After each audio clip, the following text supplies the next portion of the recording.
I've got some amazing experts on how do you interpret your DMs to recognize the real leads from the casual conversations. So today is going to be, I think, a masterclass podcast. Social media is, for many agents, this elusive silver bullet that they look for in their business in terms of, I want to generate more and more leads. I see these top producers generating leads in social media marketing. How do they do it? And I've got some experts. We're going to weigh in today about what is a lead? How do you get leads in social media through Instagram, through YouTube, through other platforms? But fundamentally, it's really about understanding what is the purpose of social media marketing for starters. And I'll make this really short and sweet and we'll get onto the conversation. It's simply that social media marketing is designed to help you build authority and credibility so that if somebody meets you and then they look you up, your Instagram profile is either going to back you up or it's going to unsell them from wanting to work with you. More than that, social media is a tool for staying in front of and building awareness and trust with the people who already know you. Leads, contacts, sphere of influence, your followers, the people in your local marketplace. And then finally, yes, social media can be a tool for generating inbound organic leads, buyer leads, and seller leads. And that's what everybody wants out of social media marketing. But here's the argument today. It's not that obvious. It's not like somebody said you got a new lead. Most of the leads come in the shape and size of a DM, and a DM is simply a message. And so your ability to hear the real offer behind the message is going to be critical in terms of being able to convert that lead or even see that conversation as having the possibility of turning into a lead with intent to buy or sell real estate. So today is going to be, I think, a masterclass podcast. I've got some amazing experts on how do you interpret your DMs to recognize the real leads from the casual conversations. And I am joined by Katie Day, leader and founder of the Move Me to Texas team in Houston, Texas, and Ken Posick, who is the leader and founder of the Posick Group in Orlando, Florida. Both are absolute social media giants and titans in our industry, and they're swell people. I really enjoy their conversation. So Katie and Ken, thank you so much for coming on the show today. I appreciate it. Thank you. I think you're swell as well. Thank you. Thank you. That really does mean a lot. I needed to hear that today. Thank you. Katie, we'll start with you real fast. For those who don't follow you, where are you most known and for what are you most known social media marketing wise? Definitely. So I would say we are most known for Instagram on social media. Yep. We do a little bit of YouTube, but I can't really say that when I'm on a call with Mr. Posick here. Okay. And then while I've got you on Instagram, so walk me through, for lack of a better word, the sales funnel. How do you generate business on Instagram? Yeah, Instagram is a little bit difficult because, as you said, not everyone is going to raise their hand and say, hey, this is a lovely house. I would like to buy it. Or that's a great listing. I would like to purchase it and sell my home. And so a lot of the messages we receive are people inquiring about what's happening with the market. They're inquiring about, things in Houston and real estate. And it then results in a listing consultation or them saying that they're looking to purchase or rent or do something real estate related. And what kind of content are you producing that's getting those conversations sparked? So we have a few content buckets. One of them is obviously marketing our listings and property videos and things like that. We do neighborhood spotlights, so local highlights of businesses in the area, and then real estate kind of tips and information and knowledge broker type stuff. Okay. And then they DM because they're curious or they want to know more about something. And then we're going to circle back to what happens after they DM you. What are some of your strategies and tactics to actually determine intent? I'll circle back to that. Ken, let's go to you for a second. How would you describe what you're most known for in terms of your social media marketing primacy in Orlando, Florida? Yeah, I think we're fairly well known for YouTube. That's kind of like our main thing last year. Of all the deals we did, we could track 39% of our business directly back to somebody reaching out to us from an email from YouTube directly. And then it also made everything else easier. We've got more agent referrals and sphere and that kind of thing. But YouTube's our jam. Social media marketing has so much potential. The opportunity is truly unprecedented, yet the algorithms are complex. The platforms are ever changing. And it can be confusing to know, how do I play the game in a way that actually doesn't waste my time but generates real business? If you answered yes to that, if that resonated with you, then you need to check out our course, Cracking the Social Code. It's part of our MarketingPRO training platform, and it is a course designed to walk you through step-by-step how to crush it and dominate on Facebook, Instagram, YouTube, and TikTok. We'll screen share and show you how to set up the platforms on your phones, what kind of content you should make, and knowing the absolute ins and outs of all those platforms so you can truly generate some inbound leads your way and become a rock star on social. For more details, click the link in the caption. So give us some context. How do those conversations spark from a YouTube standpoint? It's interesting because early on, I would get like, especially when you're first starting, you're like, oh, I have a comment. This is awesome. And so you talk, I would try to close them maybe a little too early. It was like, I hate this area, or I hate I'm not really, tell me more about that house. And I would try to like, hey, call me. And I would try to close them way too early. And so now it was just, what's been interesting now, having done this for 4 or 5 years, is like, I just try to build relationship with people over years sometimes. And it's funny because I'll look through our pending list of names and it's like, oh man, I've been commenting and DMing, or really more commenting back and forth on YouTube with this guy for the past 2 years. And so I remember the conversations of him asking, well, how far away is that from Disney? Or how far away is that from the airport? Or how is that builder compared to this other kind of builder? And the buying signs are all there, but it's really more, I'm just trying to build a relationship and provide so much value in the comments without having to say, make sure you call me, because they're already watching my content. They're already engaging. Like, they're most likely going to call me when the time comes, as long as I do my job. And so is that the transition? It starts in the comments on YouTube, and then at some point when they're really ready to take action, they reach out through some other channel? Yeah, we have a specific email address set up only for YouTube. So my inside sales staff, they know, like, if it came from this email address, it's a YouTube lead. And so in every one of my videos, I'm saying, hey, if you're interested in buying or selling anywhere in Orlando, my team and I, we love to be your real estate resource of choice. Email me, info@positgroup.com. And then it's also in the description. It's also in our about page, but that email is everywhere, only on YouTube. So I know for a fact that if someone said, hey, we're moving to the area, we like Ken's content, or not, if it just says, hey, we're moving to the area, or we need to sell, but it came through that email address, that I know it came from YouTube. Yeah. Now, so both of you are making knowledge broker content. Katie, yours is all for Houston living. Ken, yours is all for Orlando living. Ken, I didn't ask you, but I would ask you to share with the group, like 20, 30 seconds. What's the essence of your content like on your channel? So we do the bucket program as well. So it's a lot of like moving to, living in kind of stuff. So moving to Orlando, living in Orlando. And then I have a whole other section, what I call coming soon to Orlando. So we're talking about the new developments, the new jobs that are coming, the new, anything that might change somebody who's living here. And we kind of oscillate between those two back and forth. All right. So you're driving calls to action that are soft in your videos. Hey, we want to be a resource for you for all things moving to or living in Orlando. And so you're constantly priming your viewers and watchers that you can help them when the time is right. You can help them when the time is right. They're commenting and asking questions, and you're engaging. You're not trying to like force a sale or say, hey, you should go look at this. We could go show this house today. You're being, rather, for lack of a better word, you're having finesse in terms of how you handle those conversations. Katie, I'd love you to jump in. Talk to us about how is that the same or different than what you experience on Instagram?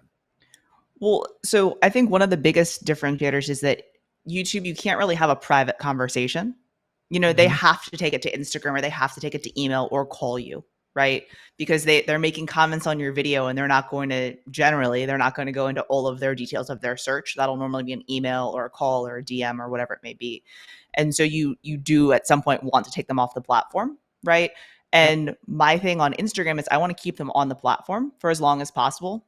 And so that's where the DMs generally will stay on Instagram for a while, right? I'll have someone comment or ask me a question about the housing market or what's happening in a specific suburb of Houston, and we'll DM back and forth. And as Ken said, I don't immediately want to say, well, thanks so much for the comment about the housing market. Let me come over and list your home, or let me come over and tell you about, the housing market. I keep it on platform, and I have that conversation and that back and forth. And then at a certain point, when they show more intent, then that'll go towards a home buying consultation, that'll go towards a home equity review, or something of that sort, depending on what type of lead they are. Where do you think, for both of you, where do you think agents in many cases who are looking to make social media a viable lead gen channel for themselves, where are they missing the mark? I think that Ken said it earlier about building the relationship and providing value, I think is the most important. And most agents are highlighting themselves and aren't looking at their local market, or aren't looking at things that a consumer would want to see. They're just kind of using it as their own highlight reel, in my opinion. Ken, what would you Yeah. say? Yeah, I think it's creating content for you, like me or other agents, instead of Yeah. creating content for the consumer, which is I'm trying to get as close to the consumer as possible to weed out any other referral fees or any other kind of platform fees. Like I want them to come to me, but I do that by providing value. And I think secondarily is just not understanding the platform. So I think it was maybe you and I had a conversation on our coaching call, was like the whole DM culture of Instagram versus TikTok versus YouTube. And it's like, you're on TikTok, you might be consuming a ton of TikTok, but you're not DMing people really on TikTok. You're just swiping. Whereas on Instagram, it's a DM culture. Like, and so the amount of people that find me on YouTube and then visit me and like you said earlier, like they said, hey, this guy's actually legit on Instagram, I'm going to follow him, and then have conversations with me on Instagram. It's a lot. We have every single day leads coming to us that way. And so we're going deeper in the comments. So I think, yeah, understanding who you're shooting content for, and then understanding the platforms. And I'll piggyback. So Ken, you made a comment earlier that at the end of your videos or somewhere throughout your videos, you casually remind your viewer, we can help you, we want to be a resource, all that kind of stuff. However, I think it's important to note that we're talking about YouTube videos and you're creating longer form content. Just for the viewer watching, Ken, your videos range typically between 7 and 13 minutes is what I've observed, where you have the ability to go a little bit deeper, because we know that YouTube is a search engine, and we know that people who find your videos are dominant. Like the dominant means of finding your videos is through search. So they already have a question in mind. They were seeking it out in search. They found and watched your videos. That reveals a higher measure of intent. However, I would argue that on Instagram, I see this mistake far too often, which is agents saying, if you're looking to sell your house, contact me at 555-5555. And I want to know from your vantage points, in a setting like Instagram, where it's a scroll-based platform with the conversations happening in the DMs. TikTok is exclusively, for the most part, scroll-based. Facebook and LinkedIn are comment-based. But Instagram has the comments in the DMs, but it is a scroll platform, whereas YouTube is a search-based platform. Where am I going with this? I'm bringing it back right now. Is there a recommendation in terms of what makes sense with being too call to action focused in your Instagram videos? Katie, I want your take on that. I don't love the call to action of if you're looking to buy or sell, DM me now. I will have that very, very rarely, probably one in every 20 to 50 videos. Like it's not common at all. My call to action is normally some sort of call to conversation or a call to comment, right? And so if I'm talking about some sort of news that's happening in Houston, it would be, what are your thoughts on this? Have you encountered this? That type of comment, as opposed to, here's some news in Houston, and if you're looking to buy or sell because of this news, then call me. That just wouldn't land very well. I love that. Ken, who is your content attracting into your sales funnel? So originally it was all people moving to Orlando. That was it. And so it was all like listing tours and moving to videos. And then I realized I wasn't getting any seller leads, like at all. Like 95% of our YouTube, probably even more than that. Now, darn near 100% were buyers.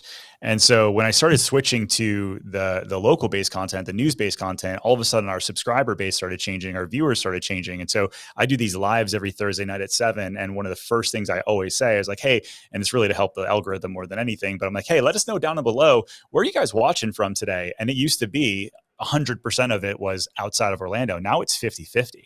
And so we're starting to get more seller leads. We're starting to get more, hey, I bought with my cousin 3 years ago, but I've been following you on YouTube ever since. Now we want to work with you. And so it's been a really cool kind of switch for us.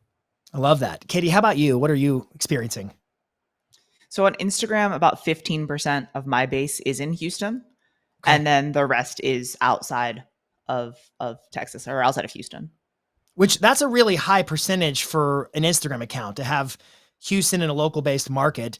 That's a conversation perhaps for another time. I'm guessing you're making locally relevant content that through the algorithm attracts that local interest. Yeah. So the local business spotlights that we do now that there's a collaboration feature, we collab the local business. And so that has been helpful, to increase our reach here locally.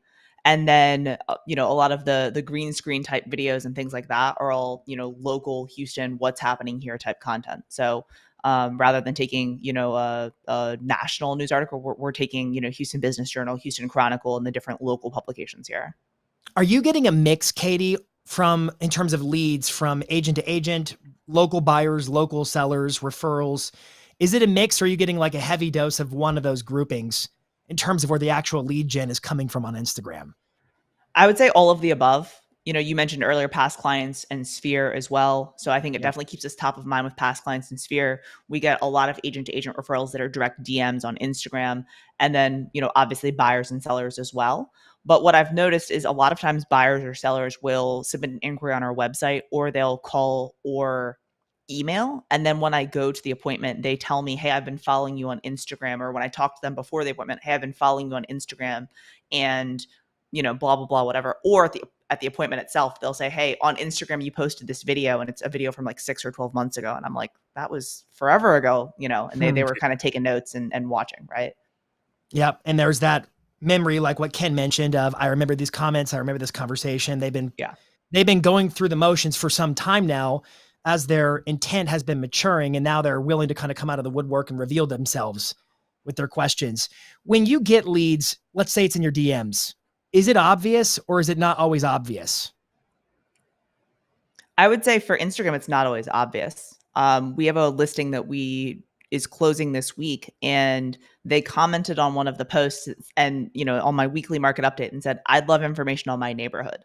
Right. And so I sent the information over to them. I told them that if they wanted a more specific market value, I would need to visit the property or talk to them more to understand exactly what was in their property and what they had done since they purchased. And about a week later, she DM'd me again and was like, I'd actually like to meet in person to get a value. And then at that point, that turned into a viable listing. But even when I was going to the listing appointment, I wasn't sure if it was going to be a listing or not, right? Because I was still DMing her to get her phone number, right? I had the address, but I didn't have the phone number yet. And so that's one of those things that you never want to look too salesy and ask for the number on that first DM, right? I want to keep them on the platform. I want to keep them in the DMs because that's where, they were comfortable contacting me. But then once, it's a viable opportunity where they're, wanting to meet in person or, wanting to tour homes or something like that, obviously we would get their phone number and all of their contact info. How much time are each of you spending in comments and DMs on maybe a daily basis? Probably too much. I was like, I'm gonna let Ken go first on this one. No, like thinking back through, like when, especially on YouTube, I have the notifications turned on, and I comment pretty darn quick because I know that if I let them stack up, I'll have hundreds and I'll never do it. On Instagram, I probably spend, I don't know, 90 minutes, an hour on Instagram a day. And it's mostly responding to DMs. And so we were kind of preparing for this call, like thinking back through how many like screenshots I've sent from my Instagram over to my inside sales staff over the past month, it's probably been 15 to 18 leads from Instagram that originated from all different places. Some people originated on Instagram, other people originated on YouTube. And going back through those conversations, many times they followed me. They've been just like, a lot of them never even asked me a real estate question. They've just been responding to my stories. It's been like, oh, that's awesome. I love that show. I love that ride. I love that restaurant. And then I'm like just having conversations like they're a normal person, not that they're like a lead. And then all of a sudden they're like, hey, we're in town this weekend and we want to buy a house. Huh. And all of a sudden, oh, great. What's the best way to get a hold of you? I'll have my staff reach out. They tell me, I screenshot it. I send it to the inside sales and they book the appointment. So that's kind of what ours looks like. Okay. So you're spending time every day. I heard you say, I may have heard it wrong, 90 minutes an hour. And I was like, that's impressive. How does one do that? 90 minutes or 60 to 90 minutes is what I got it. I figured I was just teasing you. Katie, what's your daily time in DMs look like? I would say probably about the same. Okay. Probably around 60 to 90 minutes. I generally will hop on in the morning before I post, right? And answer all of my DMs, respond to comments, like comments, and do all that to kind of prime the algorithm, right? Then I'll make my post, spend a little bit more time on platform. And then at certain points throughout the day, I'll hop on again, to make sure that my DMs are cleared, make sure the comments are responded to. So probably 60 to 90 minutes of active, time on social. This is active conversations. This is social media prospecting at its finest. This is having conversations. And it seems both of you are doing the same thing. You are creating a lot of content. It's value-packed content, but you are consistently jabbing for people to reply to you. Hey, what do you think about this? Let us know in the comments. Hey, what about this? Hey, what about that? You are consistently in your content priming to get the DMs and the comments. whether they come in one way or the other, and then you're spending time having those conversations. What do you think the average or the aspiring agent who's looking to build their platform on Instagram or YouTube needs to be aware of and thinking about right now in terms of, boy, the leads aren't always leads. They're starting point conversations. How should I approach this if I'm building my content empire on social? I think it's a long play. I think that you're not going to post a video today and get a lead tomorrow. Very rarely is that going to happen. You're building, like, social media is the ultimate leverage tool. And so if you want to build a huge community, you can do that online and cultivate it. And it's going to take time. And I think anytime you go into something like this, whether it's old school direct mail farming or expired, all of these things take time to really get good at it and actually cultivate a return. So for you, it's just, if you're starting off, plan on this being your life for the next career. And if you focus in on it that way, and you're just really consistent with being genuine online, I think you'll win. Okay, I love it. Katie, what would you add to that? I would agree with what Ken said. I always hate going second because I'm like, that's kind of what I was going to say. But I think that I think that it's important to focus in on who your client avatar is, right? And I think, for a lot of us that have started on social, it's been kind of trial and error. And as Ken said, they were doing specific content on YouTube, and then they realized a lot of their subscribers on YouTube were buyers. And so how do they tweak their content for it to be more seller based? And so now they have a specific formula for that, right? And so for me, all of my content on Instagram is consumer facing content. If you are buying or selling in Houston, right? If you are living in Houston, what are the local spots that you should go to? What are those things, that would be important to you if you're living here? What are the things that are impacting if you're living here? And so getting super specific on who your client avatar is and speaking to them, as opposed to trying to speak to everyone. And then when they're actually DMing you or having conversations with you, having genuine conversations where you're not going for the sale immediately. And I think because both of you are spending so much time daily having conversations, you become aware of the patterns. I've said before, an agent who goes door knocking every day for a year is going to have a way higher Jedi skill set to sense the force, so to speak. They're going to be able to sense and hear the tells when they talk to somebody that this is a person who is in market. They're looking to make a move. They're looking to buy or sell. Katie, I know I'm speaking your language with Jedi talk here, right? Ken was like over here, and I'm just face palm. Hard eyes. Yeah. Whatever. Anyways, the point being, if you put somebody out door knocking for their first time ever, they're not going to have an ear as attuned to understanding what people's questions are and what that question leads to next. Yeah. But when I look at what both of you are doing, both of you are making value-packed knowledge broker content that is priming people to reach out to you, to inquire, to ask questions, getting them accustomed to talking to you. And then you are in your DMs and in your comments every day. Katie, I'm curious, on Instagram, are you using your phone? Are you using Creator Studio? Where are you active in terms of managing comments and DMs? I use my phone most of the time. I find that sometimes when you're using Creator or the computer, just Instagram.com in the browser, comments sometimes don't go into the little chain, or DMs don't reply properly. So I'll use both, but generally on my phone. Okay. Do you get a lot of folks? I'm curious because you have a creator profile, correct? I do, yes. So do you get a lot of folks going into your request and you have to accept the request every single time? Is that because it's a creator? Yeah. Mm-hmm. Okay. It divides the inbox like that. Yes. Yes. I have to check my requests inbox multiple times a day just to make sure I'm not missing DMs. Because I've had that happen of like an agent-agent referral or an inquiry, and I didn't see it for 24 hours, and by the time I get back to them, the lead has gone elsewhere, or the agent has placed a referral elsewhere because I didn't respond fast enough. So now it's something I do check pretty frequently. Yeah. So I use the Creator Studio, which is a Meta product, to manage all comments and DMs, because I can also assign permissions to my admin to have access to certain levels, so I don't miss potential. I can flag something and have a whole little built-in like CRM inside of Meta. Ken, are you using the app, or are you doing YouTube Studio for managing comments? I use YouTube Studio app. Like, everything's on my phone. Yeah. Okay. Awesome. All right. So moral of the story, and then I'll ask for some closing thoughts on this, is you can generate leads through social media marketing. It's not going to be a light switch that happens immediately. Ken, something I remember you said to me years ago, we were having a phone call and you said, if you give me a list, I can work it. It was just a comment you brought up to me once. You were talking about an email list, but that is a marketing skill set that you have where if you give me a list, I can work it. And it seems like every day this becomes your career, your life. You are in the comments, in the DMs, working that list, it's the flywheel of more and more conversations that lead to actual hand raisers of buyers, sellers, and so forth. But we recognize you're going to have to make content. It's not going to be instantaneous. You're going to have to produce content that drives the conversation and then commit to every day having the conversation to give people the level of comfort whereby that you're approachable and they can ask you or reveal their intent. And then I think the last takeaway I had today was sometimes their intent, Katie, you mentioned this, they talked about wanting some kind of a, what does it look like in my neighborhood? And you realize this could be a potential seller.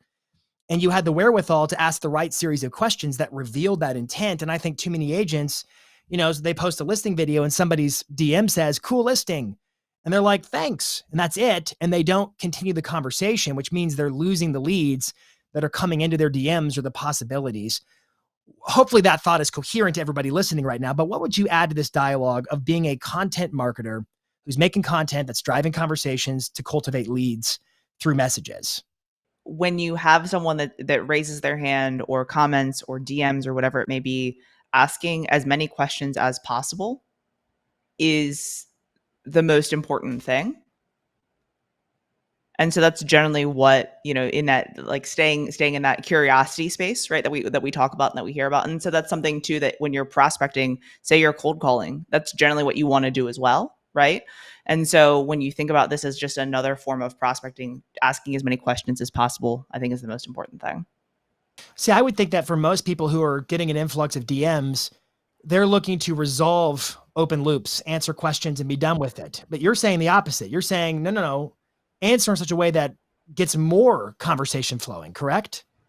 Yeah. Which, obviously I would love to respond once, get contact info and be able to send it off to be added into the CRM, right? It's kind of saying like, as soon as he has the contact information, like here, it goes to the team and, I would love for that to be on DM too, right? Like, thanks for your comment and now give me your name and phone number and email. Right. But that's, just not how normal conversation works. And so sometimes, that's where, Jason, as you said, like Creator Studio or flagging responses or making them unread again so that you have to go back to it are things to kind of keep them top of mind. It's good. I love that. Ken, how about you? Any closing thoughts on this conversation? Yeah, I think, I love the idea of just going deeper in conversation with somebody and not trying to have commission breath, too early on. I think the other thing is like, there's a lot of like automation talk going on right now. And people always are saying like, you still upload your own YouTube videos. Well, yeah, like it's kind of as a skill that I've honed that I do enjoy, but like, I'm not going to give my biggest asset away to somebody that's bringing in hundreds of leads a month because I want to save an hour of time. And so I think that if you look at building relationship online, like, yeah, you can automate and you can have somebody when it responds, it sends them back an auto PDF and there's all those kind of things. But if you want to have a business to where you're talking to 20 to 30 people that are actually reaching out to you because they care about what you do, like what better way is there to then be in your DMs and cultivate those relationships? And so I would just say, maybe not automate too fast. That's and great stuff. I want to add something to Ken's comment on the automation. No, I'm sorry. The podcast is over, Katie. It's all done. Okay. I'm just kidding. Go ahead, all right, please. Fine. I had just the best tip ever and it's fine. So as far as automations on Instagram, I think that there is a place to be able to say, hey, DM me this keyword for this PDF, right? Or DM me this for that. And then you can cultivate an email list and you can cultivate things from that. But the responder of every single time someone DMs you, I tell you, hey, thanks for the message. You can text me at this number. You can visit my website at this or email me here, should be removed from every single real estate agent's Instagram. So if you have that and people are DMing you in conversation and you close your app, it's going to resend that message over and over and over again. And so I completely agree with Ken on the automation. You should not be over automating your social. It should be personal. It should be you responding. But, there are great ways to add in, keyword texts and different stuff like that to be able to create, that top of funnel sales funnel. So it's brilliant insight. So it's simple. Make really good content that drives conversation and then block time every day to have the conversations. And those conversations lead to appointments and appointments lead to sales. This is content marketing 101, 201, and all the way up to 401 levels. I'd be curious for those who are watching or listening right now, what is your funnel? What is your process for content marketing? What kinds of messages and DMs are you getting that you have found like, oh, when somebody says this, that's the sweet spot. That means they want this. And you have found a viable business strategy based upon what they're commenting and how they're reacting to your content. This has been awesome. Katie and Ken, where can they connect with each of you? And then we'll wrap. For me, Instagram, Move Me to Texas, MOVEMETOTX. Okay. And Ken, how about you? Well, Ken, at Ken Posick on Instagram. Okay. Awesome. You guys are the best. To everybody watching and listening, thank you so much. Until next week, this is This Week in Marketing.